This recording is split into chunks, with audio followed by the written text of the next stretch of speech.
But I did have a question about undocumented workers. Does this pose a large problem for Stamford, and what, if any, measures have you taken?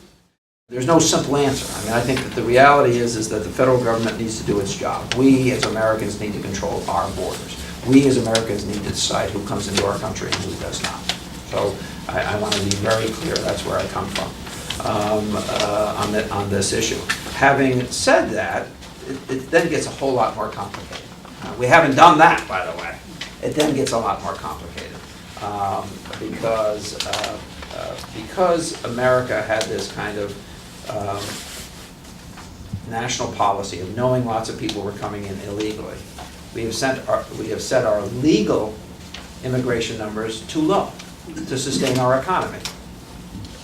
So it was this kind of divided loyalty. Okay, well, we know they're coming in illegally, we don't want them to, but because they are, and because we don't control our borders, we're going to set legal immigration numbers too low. Doesn't make sense. So close the borders, control the borders, do that which is necessary to bring that about, and then, quite frankly, at the same time, make it very clear that you're also going to increase the numbers of folks who can come here legally.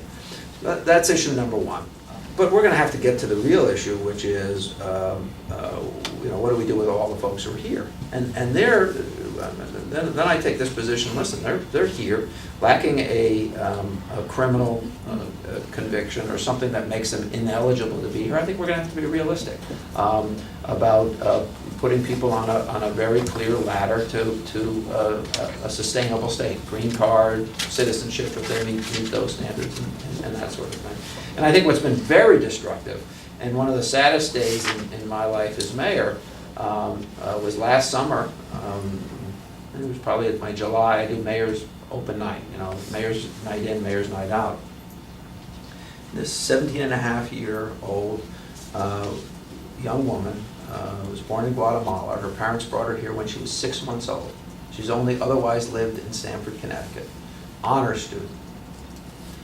Came to see me because she can't afford to go to college, because she can't get student aid, and she doesn't qualify for in-state tuition at Connecticut schools. Makes no sense at all. Why would we take a person who, is no more, Guatemalan in some senses than anybody in this room, and pretend that they should be, permanently made ineligible for a middle class? I mean, it's like cutting off your nose to spite your face. So I think we need quick resolution to that matter, and I would advocate on that. And then you asked a different part of the question: how am I handling it? And this is how I handle it. I don't give out ID cards. I'll give you a library card if you want to go to the library.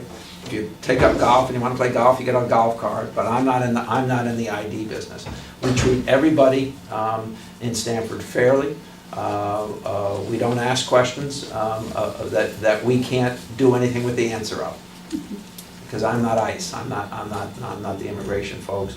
And I have come to understand that it is necessary to maintain a quality relationship with all of your population, regardless of where they come from or even their legal status, if you want to be able to investigate crimes, if you want to make sure that labor laws are not being violated. So I've taken a, let's all live in this big city together approach to that issue. But I do advocate very strongly on reform, and I do advocate very strongly on the idea that we should control who comes into our country. Having said that, one last story. At some project in my life, I had to study where all my relatives had come from. And all my relatives came from Ireland over a long period of time, from 1840s to just before 1900. And of the 8 families that constitute me, I noticed that 6 had come through New York and 2 had come through Canada, which probably means that those 2 got here illegally. That's another answer to the question.